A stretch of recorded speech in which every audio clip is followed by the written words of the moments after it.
countries that have less than we do, they are the most kind people I've ever met. Specifically Canada and the US, we have this just like closed off personality sometimes, but lots of the Filipinos just don't wash their hands or just don't wipe their ass. traveling kind of makes you realize how materialistic we are too, right? Like we we always want this and that, and like for people in those countries, like they don't even, that's not even a thought on their mind. You're in person there talking to people and you're making real connections. I was in Vietnam. Within like 5 minutes, we all met each other and we're like, hey, let's all go for dinner together. And so we all went, and then I made friends that I hung out with like the next week. What if you're just the guy who like never went to uni, just never had a girlfriend in his life, never like really had a friend group? That hardest part is taking that first step and actually like starting to talk with people, right? Yeah. It keeps me a bit sharper at work. Like I could stay more focused. I feel better about myself. I don't feel gross like sitting in my chair all day. If you like go out and try something, kind of cringy, like You can completely change and have that confidence. And I think that everyone has that capability if you want it. We all have it in us. Hello, you beautiful people. Welcome back to the Long Term Podcast. I'm your host, Admin Villa. Today, we have mechanical engineer, traveler, and fitness enthusiast, Louis Labrie. We will discuss the backpacker lifestyle, physical activity like gym, soccer, and golf, learning new skills / trying new things, and we go really, really deep into the culture side of things. And just Louis been everywhere around the world. He's been to Japan, Vietnam, South Africa, to name a few, and he offers a fresh perspective on kind of exploring the different cities and just appreciating the travel and being fulfilled with the interactions. Louis is a phenomenal person, and he's just very honest, and I've learned so much in this podcast, and it makes me want to travel to all these different places.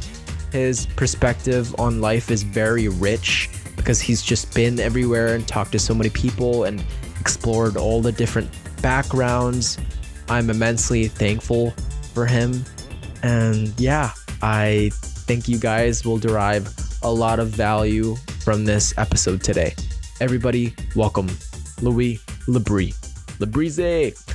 What's up? Yeah, welcome to the Long Term Podcast. Thank you. Thank you for having me.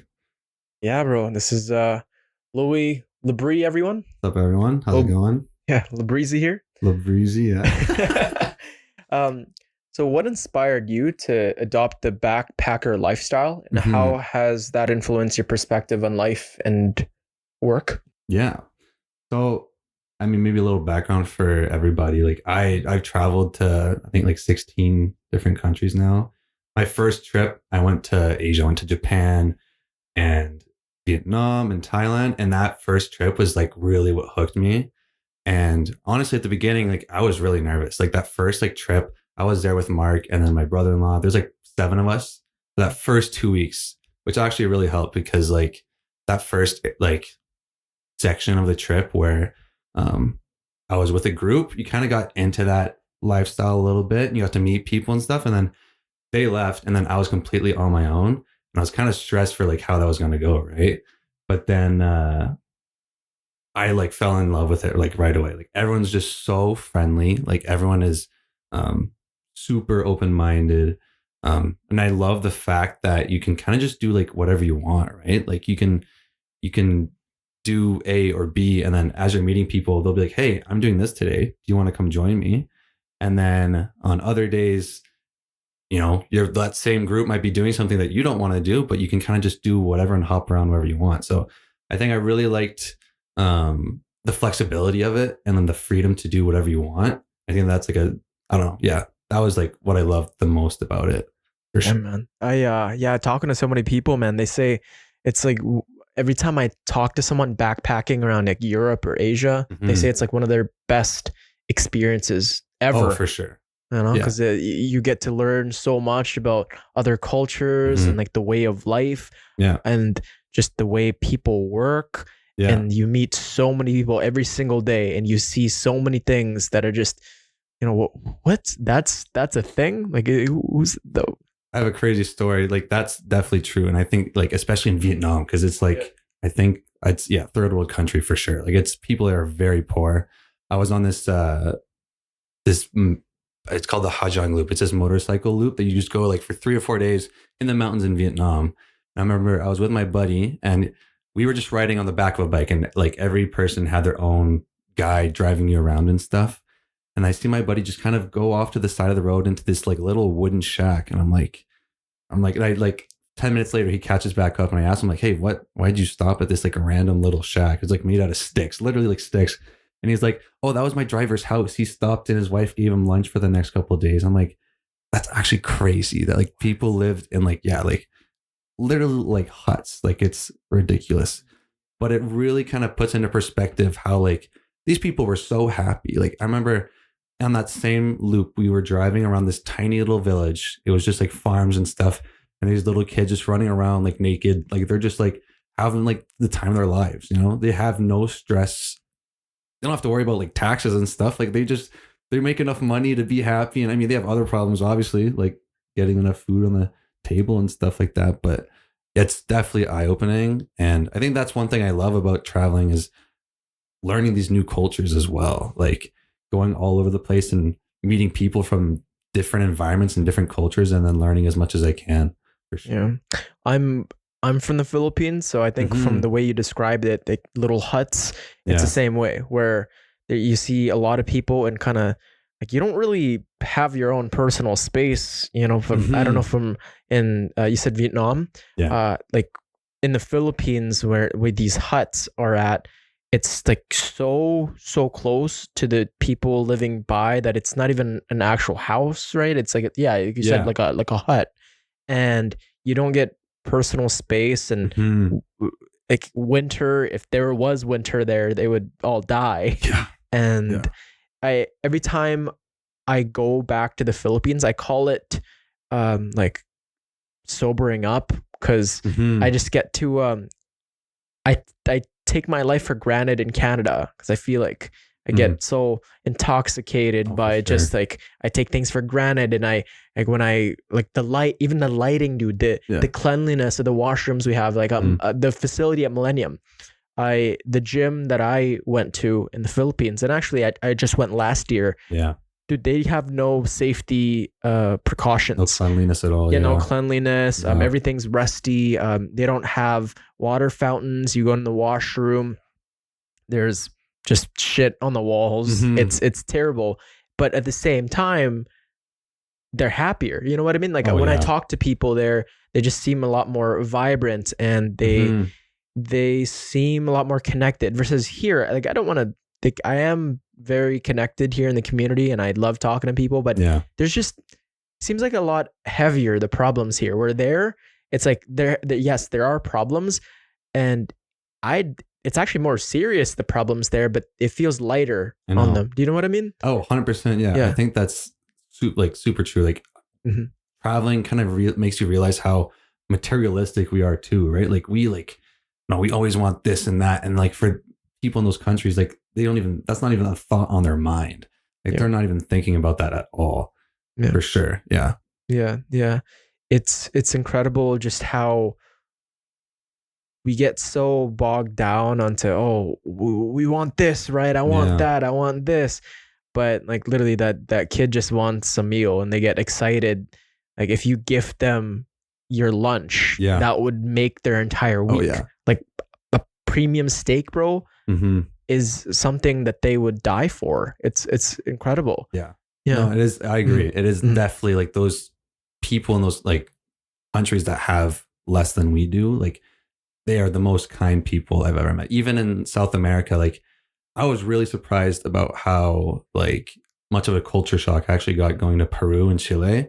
Like in the like metropolitan area, it's like first world country kind of thing. Like the cities are very advanced, but then as soon as you get out of that, it's like very like yeah, it's like almost looks like a completely different place. And they are just the most generous people ever. Like we went on this 4-day hike to Machu Picchu, and our tour guides were like the most kind people ever. And at the end of the trip, I was with a group with my brother-in-law and a bunch of our friends. His first bachelor party, actually. Oh wow. And they ended up gifting him like a JBL speaker, like a small one. And the guy was like, the first thing he asked is like, oh, like he tried to peel off the label because he's like, oh, it's always a fake. They're so used to having like fake speakers. He's like, well, he was first of all very grateful. He's like, oh my God, like thank you so much. And then he's like tried to peel it off to see if it was real. And he's like, oh my God, like it's a real speaker. And it's not, because they don't have, it's all knockoffs and stuff. They just get it from China or wherever, right? Like they're not used to those premium qualities that we get. But dude, yeah, iPhones, man, are like times 10 in gosh. there. Yeah, you get like a brand new iPhone, and that thing goes in the market for times 10 the value there. It's incredible. Oh, really? Yeah. Well, are they like, popular in Philippines, iPhones still? They are, but like the average person isn't able to afford the newer ones. Usually they're like 5 iPhones behind. Yeah. And I actually just bought my cousin, or I gave an iPhone X back last year, and that was 2016. Yeah. And like he was crying and he was just so thankful, and it's incredible. Just like wait, this is my old phone, you know? It's like not as, the battery life's like below 80% now. It's like it dies in like 2 hours. Yeah, it dies. Yeah.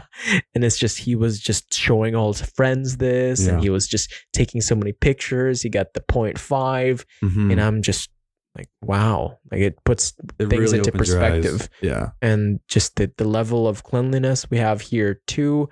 It's just the washrooms, right? That it's gone better now, but in the Philippines, which is really the only third world country I've been to, and then Mexico, really, but like only really to the resorts. I've never actually gone to the heart of Mexico. Yeah. But it's there's just the talking about washrooms. Vietnam and Thailand have you ever, like, do they have the squatty potties in the Philippines? Yeah. And it's just like this, there's no water, no toilet paper. So it's just a hole in the ground, and you're literally just like, you're trying not to fall backwards. You just have to have your hand on the door, especially when you have just the worst pad thai of your life. And then the next day you're just like hung over and just like sweating. It's just, it's brutal. Yeah. And is it plus 30 there every day too? Yeah. It's just so humid. Like it's ridiculous. Yeah. I had some really funny pictures of me just like, I was like, that's so funny. But you had to pack toilet paper with you everywhere you went, right? Because there's none anywhere. Or wipes. I mean, whatever. Yeah. I mean, lots of the Filipinos just don't wash their hands or just don't wipe their ass. You know, that's like pretty common. It's crazy. I went from like the cleanest ass country to the, I don't want to say the dirty, like a third world country. Like Japan has bidets everywhere, right? Yeah. So you don't even have to wipe your ass. You just have water like cleaning it all the time. And that's like, those are awesome. Like I want to get a bidet. Mark ended up getting a bidet because of Japan. Like instantly he bought one. He's like, this is sick. Bro, I heard there's no garbage cans anywhere. No, like you have to bring a backpack with you. So if you do have garbage, you have to stuff it all in there, bring it back home. And there's a trick to that. We ended up learning, like we found that out right away. We're like holding onto our garbage, like, because you can't litter in Japan. Yeah. You can, but like it's like frowned upon, and like people just, it's like, you don't want to do it. The streets are super clean, and it's not ideal. But if you go to any convenience store, like a Family Mart or a 7-Eleven or Lawson's, like they have these convenience stores around every corner. Like you'll walk for 5 minutes at most and you'll find one, and you can put your garbage in there. That's like how you're supposed to throw your garbage away. And it feels wrong because you kind of just walk in there and throw your garbage out and you don't buy anything.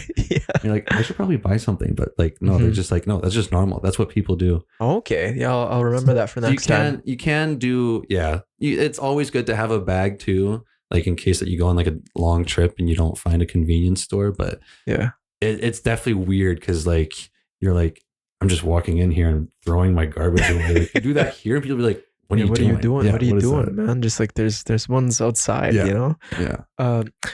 What are some of the most valuable lessons you've learned from your backpacking experience especially in terms of personal growth. And actually, before you answer that too, I've like talking to Mark, you know, actually shout out to Mark Gilbertson.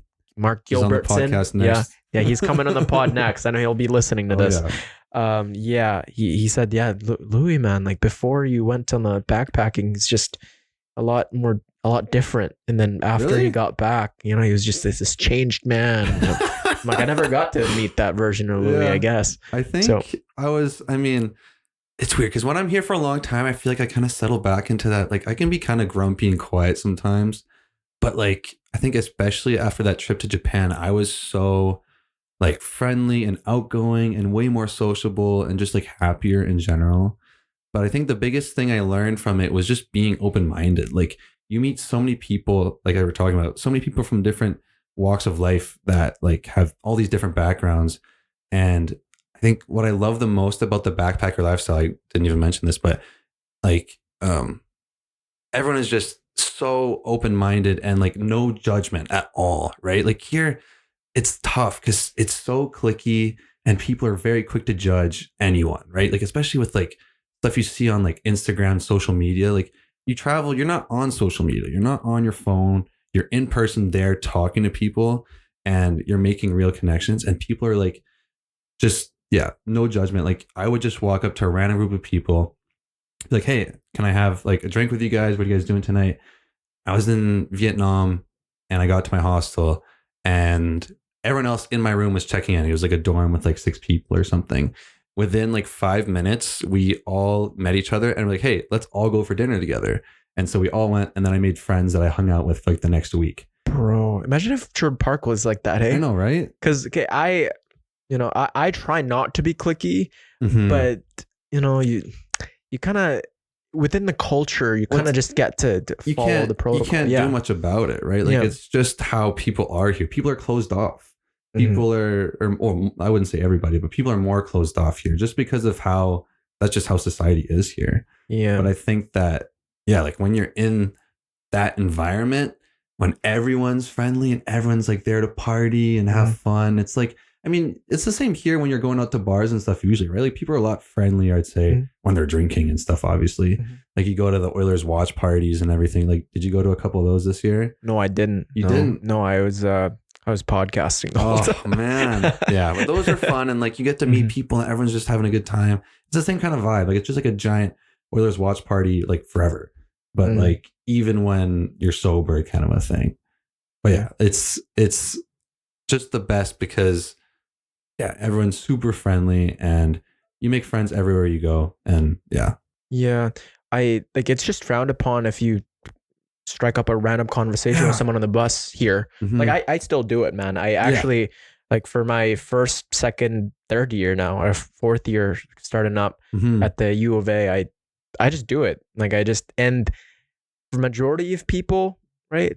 It's kind of awkward. It's like really awkward. But when you actually come by somebody who is actually open, it's like it's just nice. Oh yeah. You know, but it's just that's my culture. Like in the Philippines, that's just everybody talks to each other. Everybody knows each other. Yeah. And everybody, you know, wants to like, texting. That's like, you always want to be in touch with the family. Yeah. And you always want to be in touch with the friends. You're always just taking pictures and going about stuff. Everybody's welcome. Versus I find here, it's like, oh, if I don't go to kindergarten with you, you know, it's just like, why are we talking? You know, we didn't go to the same high school or like we don't have the same kind of background. So why connect? You know, what's the point? But I feel like if you talk to someone the clear opposite of you, bro, it's just your mind just expands, man. Yeah. Like if you learn so much. Like I have my Muslim friend and he talks to me about like wanting like more than one wife, right? Yeah, man, once I get so much money, you know, I'm going to have 5 wives. I'm like, I just don't get that, you know? And like, I believe in monogamy. I believe in just like one wife. I'm Christian, right? And he really wants like as many as he can, you know? And that's just like, I don't understand it, but I just, that like I can still be friends with them. You know what I mean? Sure, yeah. And like being on the other side of the world, being in like Japan, South Africa, you said, Vietnam. It's like you just talk to all these different people, and you find that you connect with them. No Even matter though what, yeah. no matter what, like if Yeah. if it's not about your culture, it's about the food, or it's about just like the love that you feel for your family, or like working out. There's always something. There's where always you guys interest. watch the same show. There's always something if you actually try. But if you don't try, if you assume people are already guilty until proven innocent, then you already have that shield up. You have that barrier. And I feel like a lot of people that I meet, that I try to get closer to, try to get to know, they have that barrier, and so I can't talk to them. I definitely agree. I think that hardest part is taking that first step and actually like starting to talk with people, right? Yeah. Like it's like an interview or like a presentation, that first like couple sentences might be shaky or nerve wracking, but then after that you get comfortable. But it's just taking that first step and being able to get out of your comfort zone and talk to people. And from there, like everyone's like, I'd say like 80% of people are always just going to like be friendly and talk to you. Like if you make that effort, then that shows that you want to talk to them and you have an interest in talking to them. And I mean, that's a hard skill to have, like for a lot of people. But I think that, like when you're in that backpacking environment, it just comes so easy because everyone's doing it. And like everyone, like people just come up to you randomly, like, hey, what's up? Like that's what I love. Yeah. When you came back and you still had that level of sociability, like were you kind of thrown off? Like did you feel the energy just change, like being back in Edmonton? Yeah, it wasn't like that noticeable instantly. I remember I came back, I'm trying to think, I don't know if I went out to the bars and stuff a ton, but like going out, like that was definitely a bit different. Like, like it's just not as social, but like, it wasn't like a huge noticeable change, but like it just wasn't as social as like where I was. And it's a different lifestyle, right? Like I got back and then I was just at home. I didn't have a job. So I was like, I graduated university and then I went on my trip and I got back and I'm like, okay, what am I doing with my life now? I had to like figure that out. So that was like a bit stressful. But yeah, it's just a totally different environment. But I wouldn't say it's like a huge shock, but you kind of just gradually get back. I'd say you don't even notice it. Like you gradually get back into that kind of habit of just being a little more closed off. But that's just like, it's just how things are here. And like you can try and push out of that and be like, you're one of the people that I know, one of my good friends that does that. And like, I think that's awesome. Yeah. But for a lot of people, it's definitely tough. Yeah. Like I try, man. Like I feel like there's a lot of people that are isolated out there. Like I think for people like you're also very warm, you're very friendly, and you've got things going for you. You know what I mean? But like, what if you're just the guy who like never went to uni, and just never had a girlfriend in his life, never like really had a friend group? Like I want to talk to those people. Like I make it an effort. Like I go out of my way to talk to those people, and that shows tough. Something for sure. Yeah, it's really tough. I just wish more people did that. I wish. What's your feedback from when you try and talk to those people? Like, what's your success rate? Great. Say? Like I'd say 90%. Yeah, I think that definitely shows, right? And even then, like the 10%, I don't quite. It's not that they don't want to be friends with me. It's just like maybe they think I'm weird, or maybe I'm trying to be mean to them. Because when I come up to them and like I don't want to toot my own horn here, but I'm a fit person, right? I've worked out all the time and I have a tank top, and it could be kind of intimidating, right? But like I'm genuine. I tried to welcome people and hey man, what's up? That's the thing. And, like we're saying, I think that like people just, they're quick to judge here. Like it's like, it's just, they're just not used to that kind of a thing. Yeah. And I've even gotten the feedback of like, oh, he's being fake. He's being like, he's too much. He's trying to get something out of me. I'm like, no, I just want to be here. I just want to talk, man. How was your day? It's crazy that, that's how people see it here. Whereas like you go to like most countries, I think even Europe, like I was just going to say earlier, like, I think honestly, it's like Canada, US kind of thing where it's just like, Yeah. because even Europe, it's way more social. Like you walk, have you been to Europe? I have not. You No. haven't, no. Like you'll go to like any, like most European countries I've been to, and it's all Mhm. like, I'll just walk around. I was in Paris just this summer, and I'm just walking around the streets, and there's just like thousands of people just walking around having a bottle because you can drink in the streets there. It's legal. And people are just sitting, there's a huge canal that goes through Paris. So they're just sitting around the canal having a Mhm. glass of wine or a beer, and people are Oh. just outside Oh. connecting with people and being there. And I think that Wow.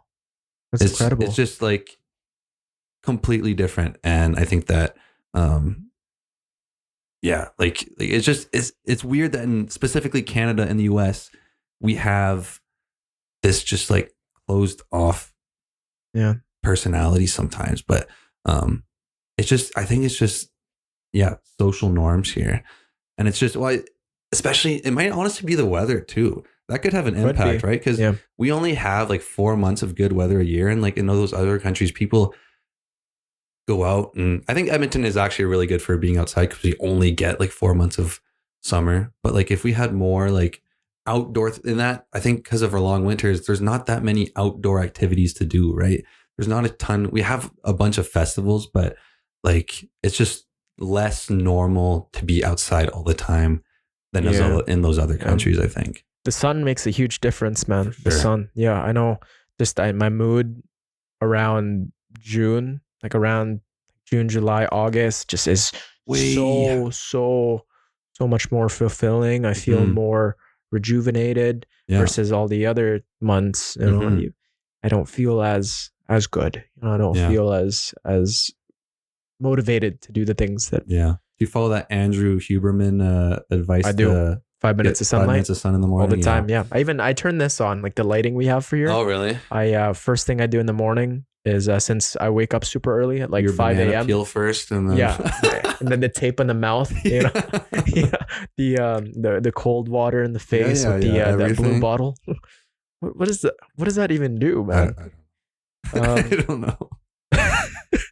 How do you balance the spontaneity of the backpacker lifestyle with the need for planning and structure? So particularly as a Yeah. mechanical engineer. Yeah, I really like this question because it's a very good point, right? Like as a mechanical engineer, you're used to having like a set of rules that you follow and like structure, right? Whereas backpacking is kind of the complete opposite, where you just do whatever you want and like there's no like barely any planning involved. But I think for me as an engineer, I kind of have a balance of both. And like I like usually when I travel, what I'll do is just have like a skeleton of my trip. I'm like, okay, I want to go to this spot, this spot, this spot. I want to do this, eat this, have like a short list of things I want to do, and then have like, I don't know, but I book all my flights and stuff. Some people don't book flights, like Quinn. You know, Quinn. Yeah, Cool. Quinn. He's just traveling. I don't think he has an itinerary at all.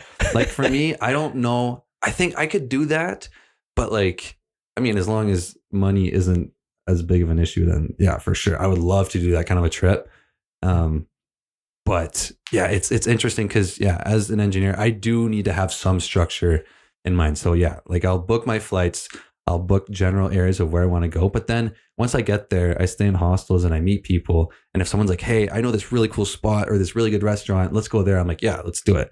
Like this year, I was gone for 3.5 weeks to Europe, and I went to Switzerland.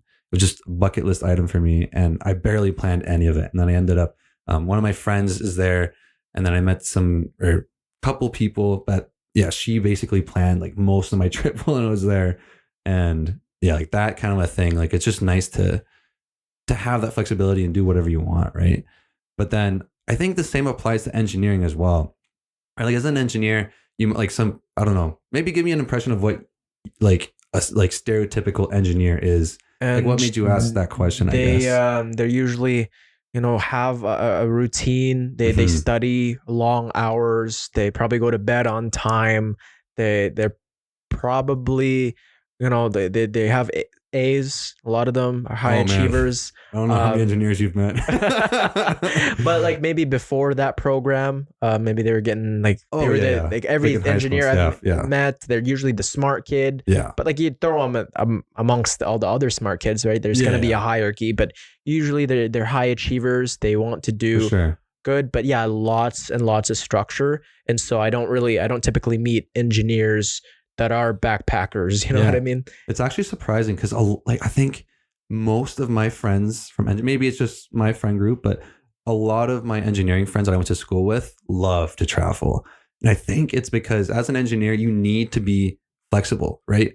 Because not everything's going to go how you want it to be, especially when you're working in like high pressure situations or you have something that you have deadlines and stuff. Like you need to be able to make compromises or have that flexibility to meet your deadlines or whatever work you're working on, right? And I think that a lot of people also like the freedom of traveling, right? Like you're working a 9-to-5 job, most people, right?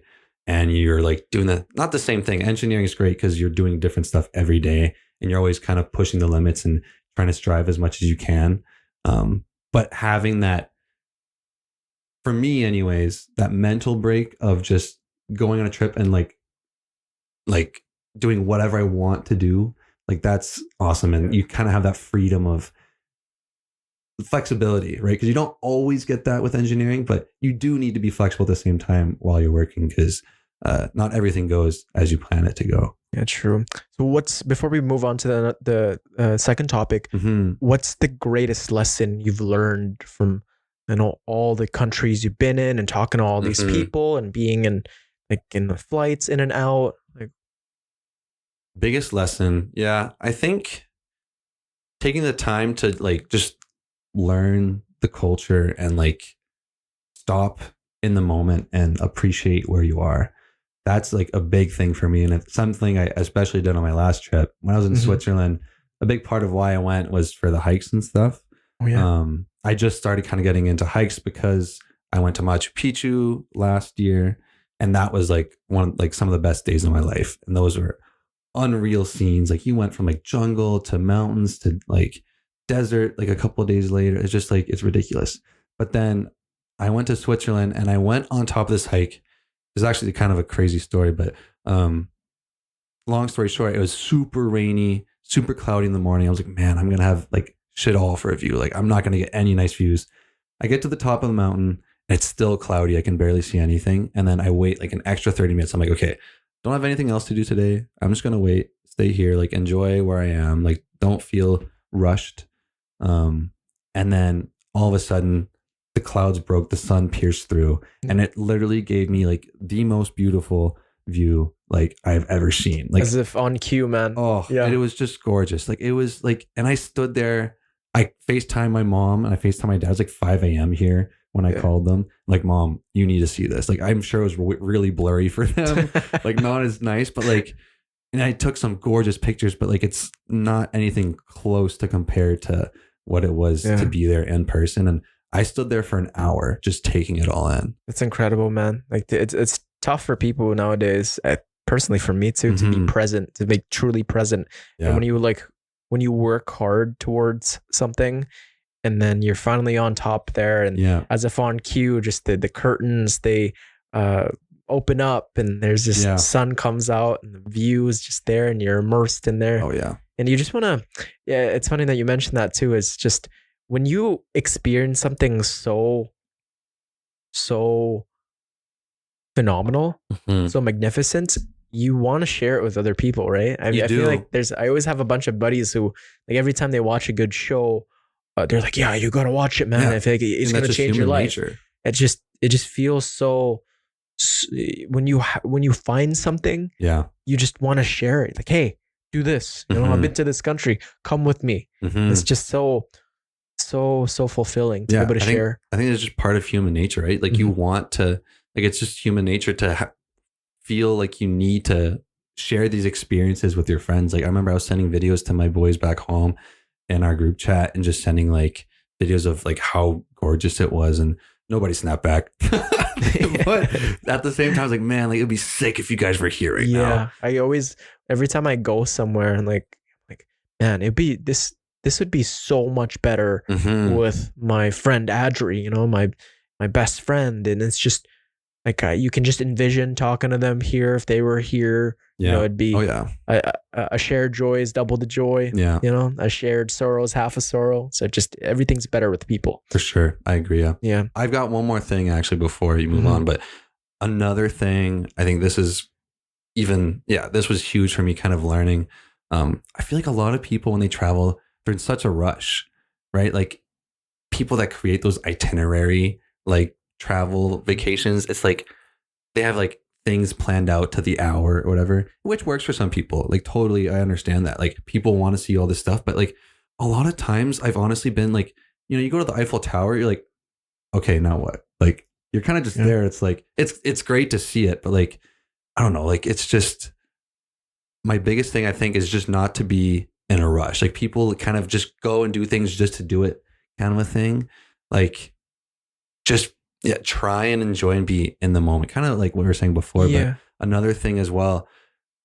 Like one day I was in Japan for like 3 weeks and I was like basically like drinking for like 2 weeks straight at this point. Those strong zeros, man, they actually get you I bad. bet. Yeah. And I was like, I felt guilty. I like at this one day, I was just like, I could not. Like I needed a day off, and I felt so guilty for not doing anything because like I'm spending money right now. Like I should be going out and doing stuff, but I was like literally on the point of almost like getting sick, and like it would have been worse.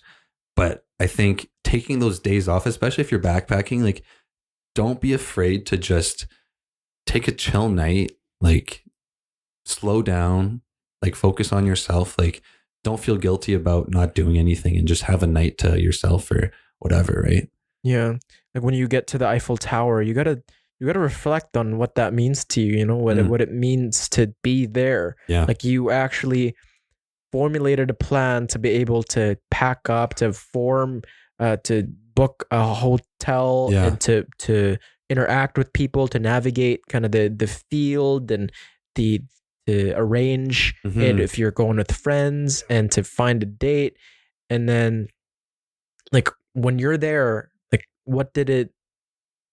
how did they go about creating this art? Mm. Like ask yourself, like, how does this make you feel? And look at it. Like, to actually look at it and just this is Think after about it, yeah. decades, of centuries of just this is art, man. This is great. This is, with AI kind of on the rise, and just like you can Google anything, right? You can Mhm.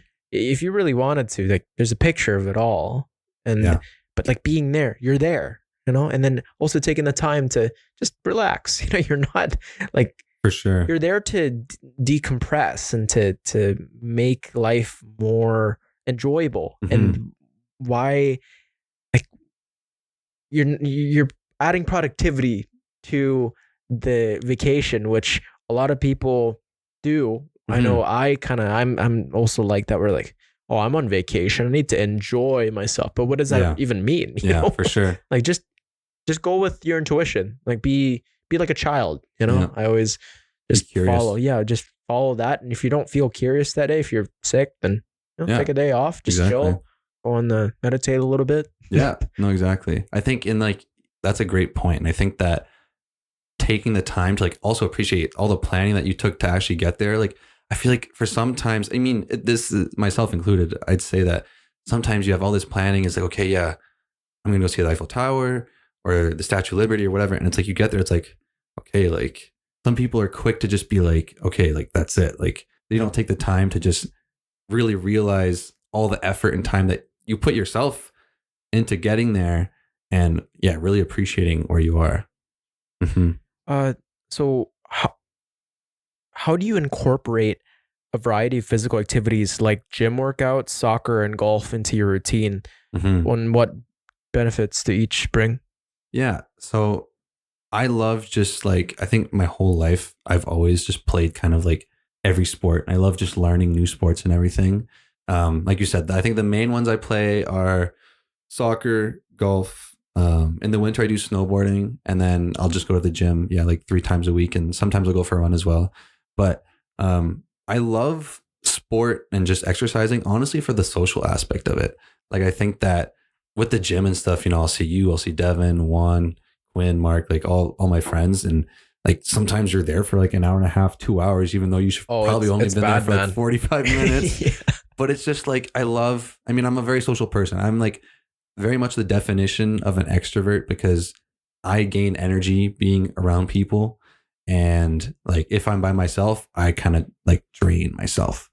But I think that most sport, like soccer, especially any team sport, it's awesome. Just like meeting people. I've met like so many people from the teams I've played in the past. Like I've been playing soccer since I was 5 years old, for 20 years now. And I've met so many awesome people just from that.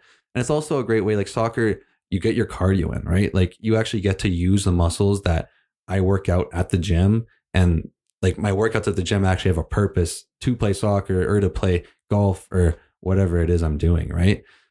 Gym's great for staying in shape too. And kind of just, I think that building muscle is awesome for longevity as well, right? Like you need to kind of have that muscle mass if you want to live like a long, healthy life. And running, I really like because you kind of just have that, like, it's almost like meditation, right? Like you're kind of just, I'm like, you as a big runner, I see 124 kilometers or that's fucking crazy. Yeah. And is it good to swear, by the way? I'm sorry. Yeah, it's okay, good. Cool, I swore earlier. Oh. Yeah. But yeah, like that's, for me, running is like, it's just like meditation. Like you kind of just, especially on like the chill runs, like I don't know if 124 kilometers would be very chill for me, but like it's just at that point it's more of a mental battle. But like you're going outside, especially in the summer, and I just run around and I just like barely have a thought on my mind. I make sure to open my eyes and just look around. And I love running around sunset time too, because then you just watch these like beautiful sceneries around you and like just forget about everything. Like I remember back when I was single, like I would just stress so much about like girls and stuff for absolutely no reason. And like, I'd be like, oh, is she going to text me back? And I just go on a run because I'm like, I don't want to think about it. And I would just like get my mind off of it and it would just settle me down, Is that like how running is for you, you'd say? Yeah, dude, I'll look up in the sky sometimes. I'm like, is this real? Like, I feel like I'm in a simulation. Like, there's no way something can be that beautiful. Yeah. Clouds are fucking sick, hey? Yeah, they're awesome, man. They're like, I actually just went for a 10K before this. Oh, nice. Yeah. And I just felt so fulfilled. Mm-hmm. Usually it's around the 7-8K mark for me. Yeah. Where I'm like, wow, this is amazing. And I just you get that runner's high. Yeah, the runner's high. And then, like you said about just the alleviating kind of the tension that you feel within your psyche, is I'm the same way where even prior to just getting ready, oh man, I don't really want to run. Yeah. But it's once you're in it, right at the start, it's like 1K. Oh man, I should have just done this. And around the 4K mark, 5K mark, oh wow, this is great. And 6K and 7K, so good after. Yeah, and then it's just a free dopamine hit, free serotonin. Sure. It's amazing, man. And I wouldn't be who I am today without running. Yeah. And I think I like to celebrate the small wins as well. And so I always post I have a fitness account. I always just post on my story just so I can look back and go, wow, keep track. I had an awful day that day, but I still ran and it felt good. And like I don't have control on anything, but for that one moment, I went to the gym. I went for a run. I did something physical. I actually feel connected to my body and my mind. And then if I'm at the gym, you get to talk to people, or when you're playing a sport, you get to feel human and feel connected. Maybe it's not going to be like that all the time, but you still showed up. It's all about showing up. Yeah. Yeah. Because on the days where you don't want to show up, those days that matter the most. Yeah. Because the days where you do want to show up, it's just easy. Yeah. But just doing a little bit at a time, right? Yeah. And just staying consistent like that. But there's so much beauty in just working out and moving your body, which I feel like a lot of people need to go out there. And there's so many forms, like soccer, golf, working out. It's crazy that like running has become like mainstream now. Hey, like with all those run clubs and everything. Like I remember, like I was I did track and cross country when I was like 15 to 17 years old for like 2 years. And I was just like, it wasn't like a cool or popular thing to do. No. And now it's like so many people are doing it. And it's just like, which is awesome. I think that's awesome that so many people are into running now.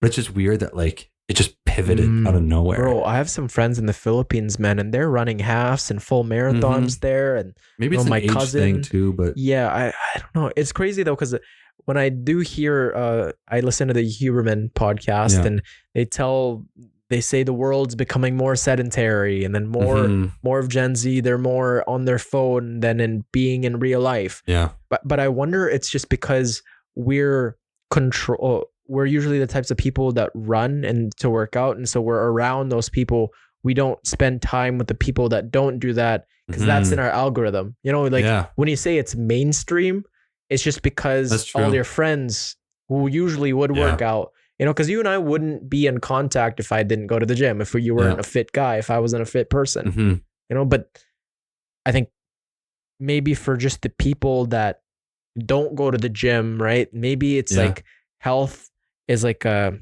Pareto distribution. Maybe like 20% gain 80% of it, like even with health. Where like a small subset of people, they gain all the health, and then does that make sense? Yeah. Where it's like, it's becoming mainstream, but it's only to a certain amount. That's a good point for sure. Because like you think about the fit people in your life, right? That usually they're also successful, you know.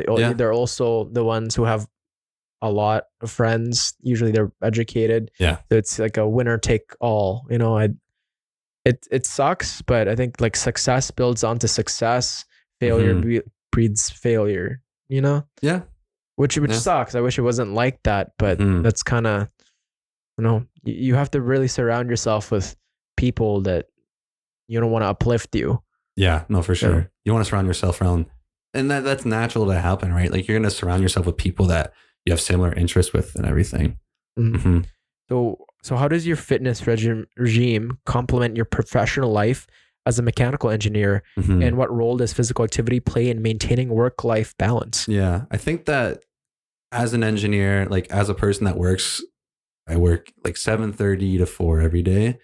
And I work in an office, like at a desk job, at a computer, 8 hours a day. It's super important to have that motion, that exercise every day. One thing that's nice about work is that we do have like standing desks. So I stand probably, I'd say 3 to 4 hours a day, which helps a lot. But I think having that, those workouts, those exercises, playing sports and stuff, it kind of gets me away from work as well, right? Like if I were to go home and do nothing all day after work, then I would just like, my mind would just be thinking about work.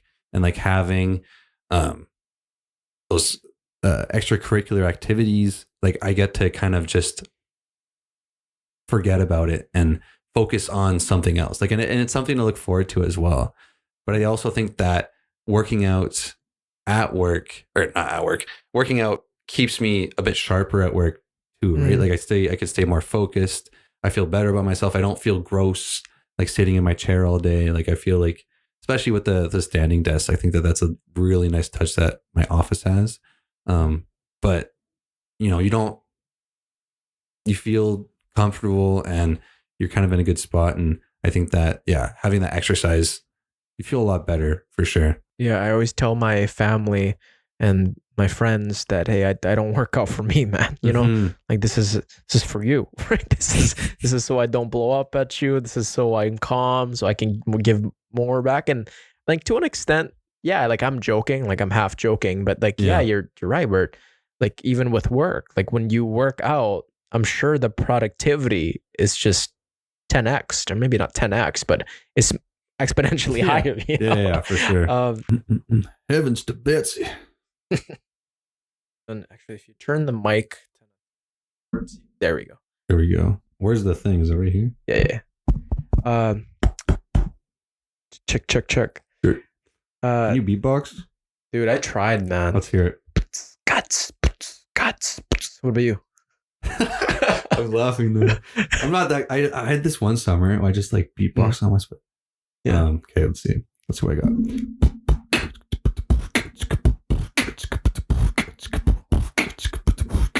Yeah, we here in the studio with Louis Labrie. Man, dude, my algorithm when I was like in middle school, it was all beatboxing Oh, yeah. for the longest time because I just thought it was so It's cool. sick. It is cool. Yeah, It's so yeah. sick. Have you seen those videos of those guys that like just go like insane? Like there's these like Korean, I think they're Chinese or Korean. They make these sounds. I'm like, how the hell are you doing this right now? Yeah, It's yeah. just like they make these noises like, Yeah. and they're staying on beat, right? Like they're playing like a fucking dubstep song with their mouth. It's like, what the hell? Yeah, How does that happen? a Skrillex cover. Yeah. You know? Yeah, just like whatever. Like it's crazy. Yeah. Oh my god. Boom. Like Yeah. I don't, you know, my 7-year-old brother, he's been trying, man. Oh, He's been yeah. trying. Yeah. Yeah. He's really into music and all that. Yeah, music's So he, very cool. There's this one guy, I remember when I was in junior high, I think grade 7 or 8. There's one kid from my junior high that was at the talent show and he like beatboxed and everyone was going, like he was really good and he could do like that whoa, whoa, like that kind of Yeah. stuff. And it was like, everyone was going crazy. yeah, And dude. like after that, everyone just made him beatbox like every time that they saw him for like the rest of the year. Because it's just, and he won by like a landslide, I think. But like, Wow. yeah. Yeah, no, there was I remember in my elementary school, it was a kid 2 grades higher. Mm-hmm. And man, like it was just something I've never been exposed to. Yeah. And it's just like, whoa, like this is something that you can do with your voice. It's an art. Yeah, it's an art. And it's Mhm. just, yeah, man. I feel like with AI moving up and like all these beats, I feel like the real life presentations, Mhm. like beatboxing and just singing in Forms of art, person, yeah.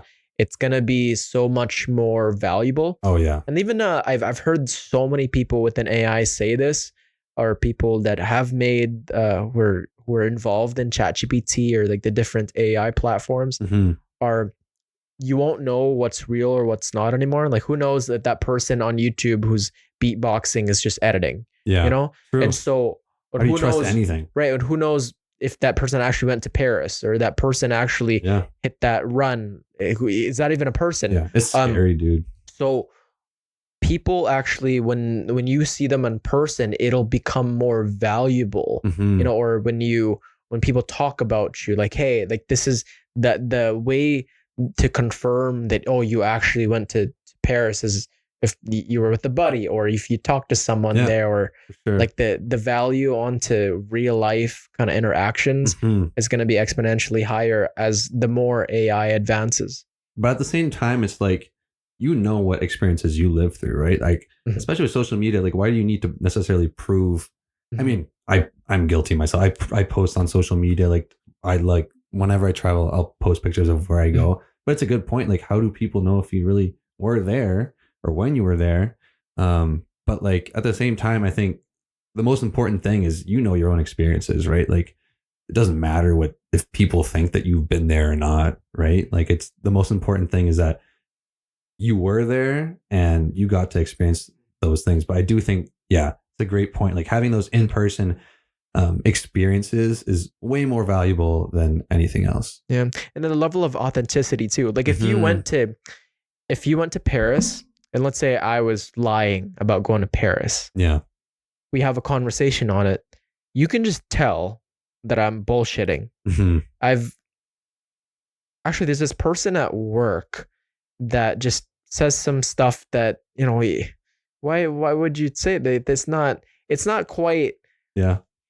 I don't think it's real. You know what I mean? Like you can just You think they're tell. lying. Yeah, I think they're lying. Yeah.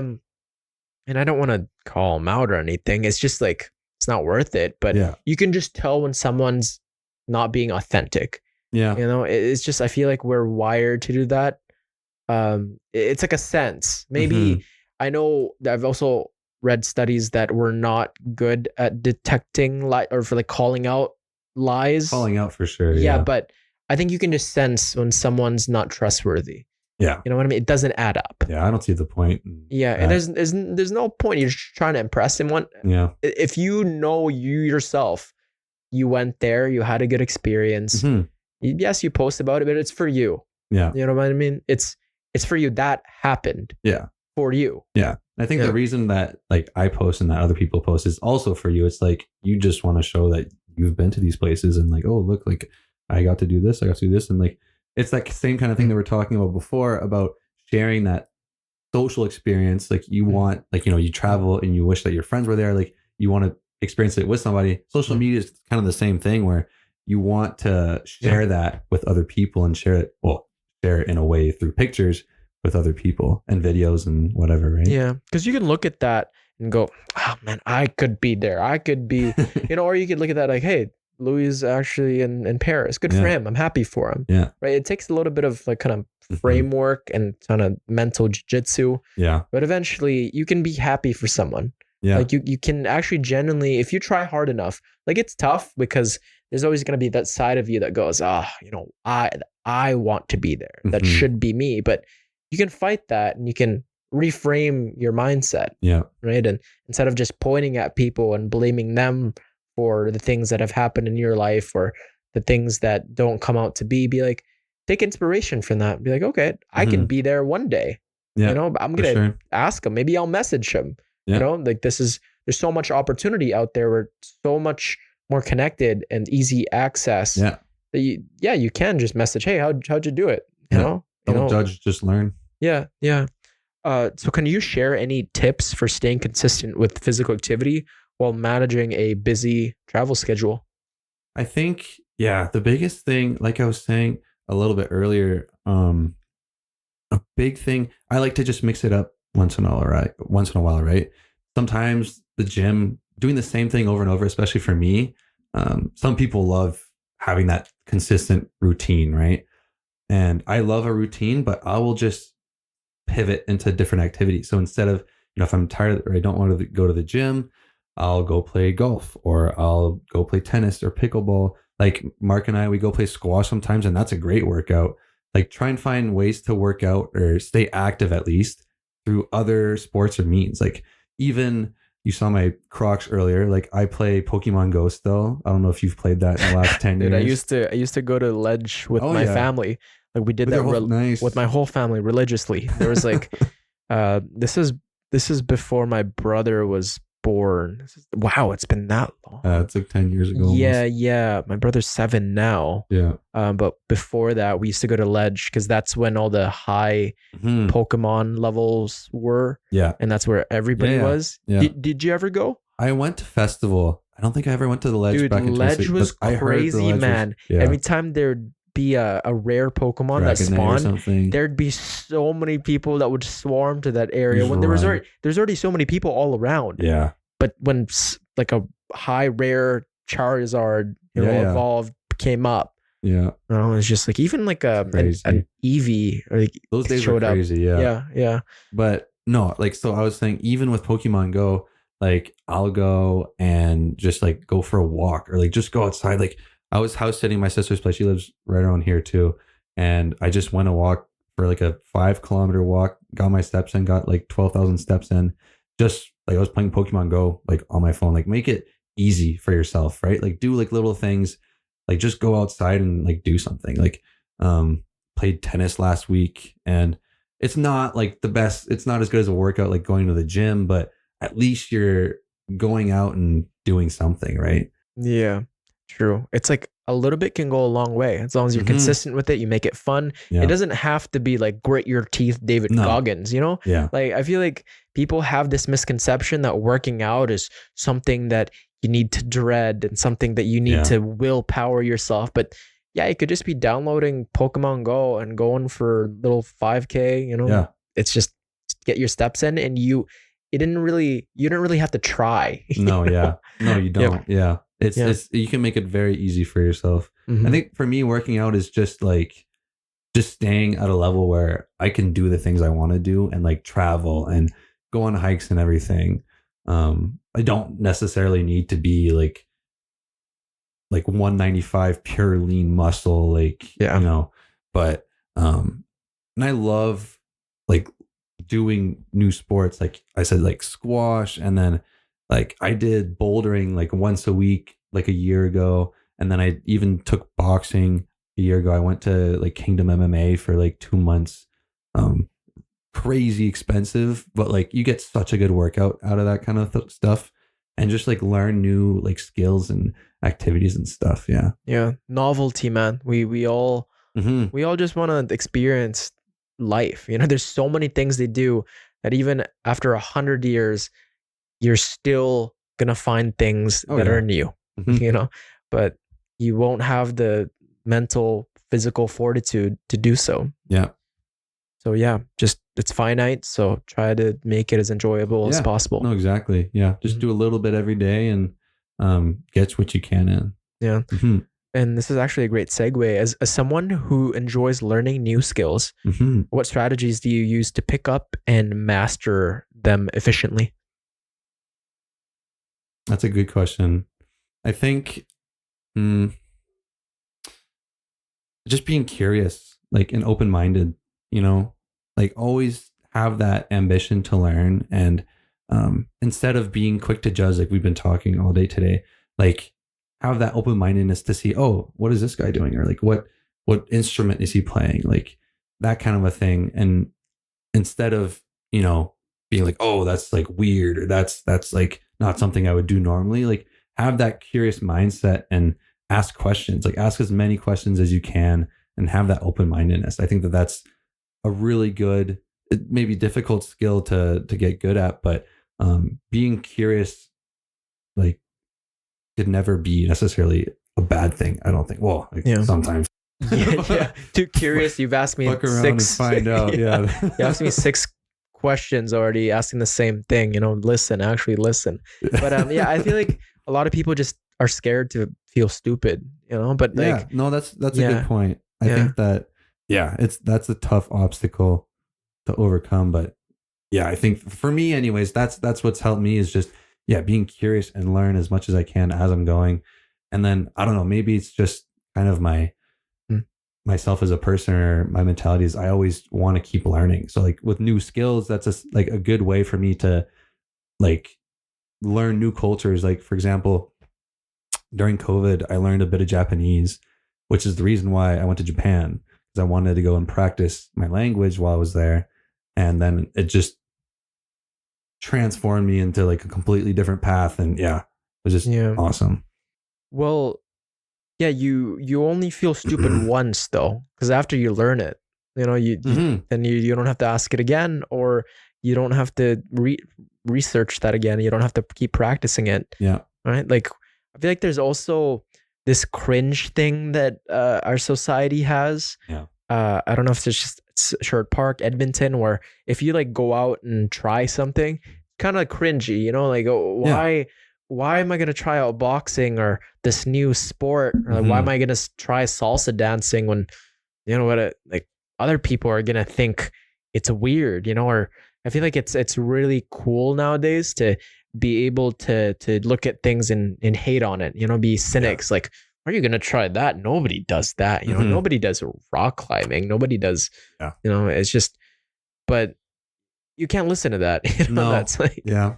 Fuck yeah, what other people think. true. Fuck them. Not everybody. Yeah, that's true. Uh, how do you prioritize which skills to learn next, especially when juggling a career in engineering, travel, and fitness? Yeah, I think that like especially career wise, like looking at areas that I might be lacking in, like, oh, like, do I need to learn a new skill? Like, for example, I'm one of the projects I need to start working on is for this lifting that we manufacture valves for mining applications. So these big valves that are super heavy, and we need to find a good way to actually like lift these around in a safe way because at the moment we don't have that kind of thing. So I am tasked with finding like a standard safe method to do that kind of a thing. And so I'm lacking in that knowledge or that area of expertise. So I'm taking a course right now on lifting, like safe lifting practices. So that kind of a thing. Or even just, yeah, looking at my performance, like, okay, is there areas that I need to work on? Like that's kind of what I look at the most. Um, yeah, I'd say that that's kind of my main way of figuring it out, that kind of a thing. Yeah. Yeah. And then like the more you learn about this too, it floods into other facets of your life, right? Mm-hmm. Like once you find out a solution to the weight lifting protocol and kind of the Yeah. weight, your mind just is able to take that instance and apply it to another instance. You know what I Yeah. mean? And Oh, for you sure. don't quite take it in like the same way, but Mm. it's just like after you cross this finish line or this hurdle, then you're able to extrapolate from that. And Yeah. whether even if it's just it was really tough, and so you learn to do hard things, Mm-hmm. even if it's just that. But chances are it floods into like, oh, like so the cadence of this voice when talking to my mom, I maybe I shouldn't do this with my friend, or Mm-hmm. like maybe this writing isn't as clear. Yeah. Maybe I should slow down, and I'll apply it to my journaling. I'll apply it to my writing at work. Mm-hmm. Yeah. I agree. I think it's interesting. Like I went through like engineering, and I remember my first like year courses I went through, and everything seems so hard. I mean, that never changed in engineering. Everything was always hard. But like you go through those first couple courses and everything seems so abstract. And then like a couple years later, you're going back to that kind of stuff. Like you use it kind of throughout your engineering is a great program because you kind of just keep building on stuff, right? And you learn the same stuff. You use the same stuff you learned in your first year throughout your whole degree. And I remember like looking back at that first year stuff when I thought it was like so hard. I'm like, this is like the easiest shit ever. Like, how did I ever struggle with this?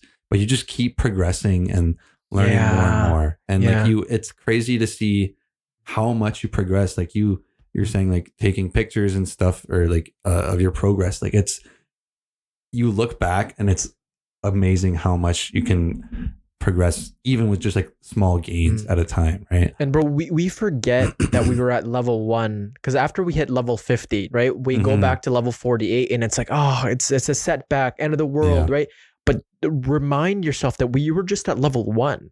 Like I think the antidote to feeling that lack of fulfillment, to not feeling it enough, is to remind yourself that, hey, I hadn't been to a single country prior to 2020. I've only been to a couple. Now I've been to like 20 countries. I couldn't hit a 5K in 40 minutes. Now I can do it in 30, right? Keep reminding yourself that, like, even the start of this podcast, that very first episode, the intro, which is 5 minutes, it took me an hour because, dude, it was in this room. Yeah. I had no cam and I was overthinking it, and I kept stuttering on my words and like, what are other people going to think?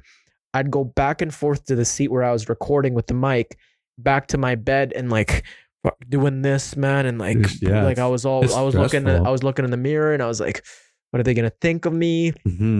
Like, who my friends are gonna judge me? What my family? What are they're gonna listen to it? They're gonna think I'm cringe. I uploaded it, and it wasn't that bad. And eventually, the next one was 15 minutes, and that took me kind of the same amount, an hour, but it. And then I progressed, and then eventually had the one guest, and then within all that, after like the 60th episode, I like some guests would cancel, or some guests I wouldn't feel like I did a good job, or I'd feel disconnected. But then I always remind myself to the very first episode, where it's like I was there, and I think that's the antidote to the ruminations or like the setbacks, that because when you hit like a milestone, right? Whether it be like a PR or you do something great, anything after that is mediocre. You know what I mean? But I was going to say, like, I just hit my best ever golf score like 2 weeks ago. I shot an 82, which my previous best was an 87. I shot 5 strokes better, which is huge, like a huge gain. Yesterday I played and I shot like a 93, which is like very, like, it's on the lower side for me, like not my best round ever for sure, but like pretty average sometimes, like I definitely shoot in like the low 90s fairly often still, but like compared to that, like that unreal round I had, to go back to that, it's like, wow, it's like, it's so tough, but you're like 100% right. Like you need to just kind of like keep going. And golf is a crazy sport too, because like you have so many ups and downs. Like one hole, you could have a bird, like an eagle or a birdie, and then the next one you get like a triple bogey. Like it's just, but then like eventually you get consistent enough that like you don't make those small mistakes anymore, and you kind of look back on that and it's like, oh my gosh, like like saying like you get so much better, and it's crazy it's so gratifying to kind of, it's really important to look back at that, like where you were, I don't know, a year, 2 years ago, and then really think about, oh wow, like how much have I improved in this time span? I think that, like you've come a long way as well with your podcast. Yeah. You've done a really good job. Yeah. Thank you, man. I mean, it wouldn't be possible without, people like you willing to come on and talk about, share their stories. And it's just like people in Sherwood Park, right? Just keeping it local. And it's just, I plan to have people come back and check in, like, a year from now, see what you're up to. I'm sure you learn so much, right? And it's cool to just look back on and just remind ourselves. True. This could be like a yearly thing where I just like come back and then have an interview every year and then see, what happened like last year. It's like that, was it that Billie Eilish interview? I've seen that. Dude, I've actually seen that. Yeah. And like she's got, I don't know if she's still doing it, but like it was like 7 or 8 years like that they did it with her. Like, and she started when she was like 17 and now she's, I don't know, like 23, 24. Justin Bieber was following me. Like, remember that? I remember it was like a comparison. Oh, yeah. Who's following you? Like, oh, I met 50 Cent and all this stuff. Crazy. Yeah. It's crazy. I've seen that video too. No, that's a really cool. Yeah. So maybe that could be this kind of a thing. Yeah. Can you share an example of a recent skill you've learned and how it has impacted your life or work? Yeah, I think learning Japanese was a big one. That one was super interesting because it brought me to Japan. Like it honestly started out like I was just watching anime during COVID. I had nothing else to do. Oh, what's your favorite anime? There's a lot. Favorite? I don't want to give a weeb answer right now. Attack on Titan. Attack on Titan's really good. I really like Jujutsu Kaisen's good. Oh, I just finished that. Did you? I just did. Jujutsu Kaisen's really good. I can't. Oh, I mean One Piece.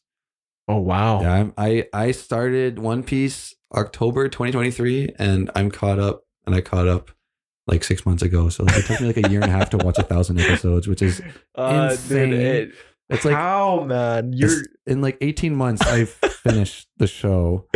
You're so 1,000 episodes. You're a mechanical engineer. You're traveling the world, backpacking. You're working out a bunch. You got and then you're watching all of One Piece. Yeah, I'd say One Piece is up there though. Out of all your accomplishments, that's probably top 5 to be honest. Finished One Piece in like 18 months. I think. Well, I was just watching at on my lunch break at work. And I would like. I mean, there's so much just like random stuff in One Piece. You just skip 10 seconds, 10 seconds, 10 seconds, and like the fights were so like slow. So I would breeze. I'd probably watch like 2 or 3 episodes every lunch for like a year. So like I'd watch like 2 to 3 episodes. I'd watch an episode in the morning too. Like I was like addicted. That's respect, man. Respect. A big commitment. I respect that, man. That's just not easy. No, it ain't. That requires a lot of discipline. Yeah. But One Piece, it's that one. Attack on Titan's really good. Why can I not think? Parasite. I love Parasite. Parasite's that one. With it attaches to his arm, the alien. I haven't seen that one actually. Not the anime. So good. So good. I've seen the Korean movie called Parasite though. That's an unreal movie. Oh, the one where they all live in the house. The house. Yeah, they try to take over. Yeah, and they actually they were like family members, and they find that person. I don't want to spoil it, but and then Free Run. Have you watched Free Run? I actually thought it was boring, man. Really? Like the first 3 episodes that my family's watching it right now, and they're on like episode. I think it's a really good anime. They were just she's just so boring. I don't know. Yeah. Like, you need that like high. Okay, maybe I'm not giving it enough time. Maybe that's it. No, it's not the fastest anime, but it's like, I don't know. It's just kind of like witty and funny and like, it's like an adventure, but I think it's got a great story to it. Like the story is really, really good. Yeah, I'll gotta stick through it because I've had so many people tell me like, you gotta watch Free Rein. But we deviated away from your talking about Japan. Yeah, okay. So I I was watching a bunch of anime. I think I was watching My Hero Academia at the time. Oh, And I was just like, finished that too. did you? I haven't. It's like done, isn't it? No, it's coming up. The last Oh, I thought it was okay. season. I haven't watched the last episode yet or last season yet, but Yeah. yeah. And then I was like, okay, well, I might as well just like learn what I'm watching. So I took this online course through U of A extension. It's just like like anyone can sign up kind of a course. Mm-hmm. And we had a teacher, and then I took 2 courses in Japanese, and yeah, it was like a really cool skill, and it brought me to go to Japan, and then kind of turned me, well, I'd say because of watching anime, it turned me into like having that backpacker lifestyle, like your first question, like, which is crazy because that's not what I would have expected at all when, I started learning Japanese. And I was just learning it honestly alarm's going off. There's a song I made, by the way. Oh yeah, I won't get copyrighted. No. I made it on GarageBand. I was like 16 or something. What was I gonna say? It was, yeah, but I think like Japanese brought me to that, and it was just so cool learning about the culture. Like at first, it was just to learn the language a bit, and I honestly had that like mentality because I was a bit younger as well. Like, oh, this is weird. Like, who watches anime or like who wants to learn Japanese? But like, I was like, I actually like I love language as well. Like, I love learning new stuff and like learning Japanese, like a new language. I mean, I speak both French and English, bit of Spanish, bit of Portuguese, and then Japanese. Like, yeah, it was super cool to learn about the culture throughout the course. And then that made me really want to go to Japan. And then, I think that language is super important to have though, in general, like being able to, especially talking with people in Japan, it gave me a much more deeper appreciation of like just the people there, and like trying to like, my conversations were very simple, very basic, but like I could see that they really appreciated me speaking in Japanese, and they'd always be like Nihongo Joju, which means like, oh, like your Japanese is like my Japanese is ass, but like it was like they really appreciated any effort I put into it. Yeah, because you're interested, and then you want to. Like they see the effort that you actually take interest in their culture, which is interesting because French is very weird, and it's got that stereotype of people like French people hate when people try and speak French, right? Like you go to Paris, and then even I ran into like I speak fluent French. Like my family's entirely from Quebec. I speak French at home. I speak French every day, and I was in Paris, and one guy was like, I spoke to him in French, and then he couldn't understand me, so he just switched to English because he just assumed. And I'm like, okay, this guy's not understanding what I'm saying. But it was like in a bar and stuff, so it was loud. He didn't really hear me well. But like because of like French Canadians a bit different, they didn't understand the terminology. So I was using different terms that they do. But it's interesting, because French is like super like, oh, like no, like if you don't speak proper French, then don't speak it at all. Yeah. I think that's just like a culture thing, but it's super interesting to think about that. Some countries love it when you speak their language, and then others hate it. Yeah, but if for the majority of the countries, though, they do appreciate it. Yeah, I think French. And I'm sure there's some French people that do appreciate it. They do. Yeah, I'm sure there's just those big cities. I'm sure they know about the stereotype. I'm sure because it's true. I'm sure they know, and I'm sure they're probably working on it. I like to believe that. Who knows? But yeah, man, this is it's incredible hearing your story. I always knew you were like a big traveler. Mm-hmm. I just didn't know that it was this big. Like I didn't know you did this, even like this extent. Like Spanish, it was funny because I mean, traveling is a big part of my personality, and because it's so important to me. Like for me, like I'd say my definition of life, I think that's one of your questions that you had the other day walking on the street, is like being able to travel and like experience new cultures and stuff. Like I love engineering. I love solving problems, and I love my job, but I work so I can travel, basically, right? Like that's my reason for traveling as much as I do. Or for working. My reason for working is for traveling, and I love to do that and experience new cultures and everything. Yeah. That's it's incredible, man, and you've made it all happen. You initiate that ticket to Japan, and Mhm. you initiate all those tickets to be able to travel the world and see it for yourself, not Mhm. just look through a screen, because a lot of people will go, oh, I could just see it, there's just, what's the point? And I Yeah. feel like you're very open to experience, and Yeah. you're very welcoming, and the type of person that you are, we need more people like that in the world. Thank you. And Yeah. I feel you're very connected, you're honest, and it's just the energy that you have for this world. Mhm. It's palpable, man. Like it really wants me to travel, and I don't even, Yeah. my sister's kind of on that end where she's a big traveler, and Yeah. this makes me want to backpack, No, you because I should, feel like dude. you're very, seems like your viewpoint onto life is very rich. You're very, seems like you've seen a lot. I feel like Mhm. your eyes, like if like my legs have ran like Yeah. many kilometers, I feel like your eyes have like, Oh because I yeah. don't know if there's like some objective way to track that. I know what you're saying. Yeah. You've seen such phenomenal Yeah. monstrosities and artwork I think it and just takes talk one to people. trip. Yeah. Like a lot of it's surprising. It's really surprising to me because a lot of my friends, like I think, well, just in Edmonton, there's a lot of people that love to travel. I've got like a really close friend group that loves to travel and like backpacking. And one of my good friends I met while in Japan. She's from Sherwood Park. I met her just in Japan. Like we weren't that close before. And I saw Yeah. her story. I'm like, hey, you're in Tokyo. Let's meet up. And so we met up and now we're like super close friends. Wow.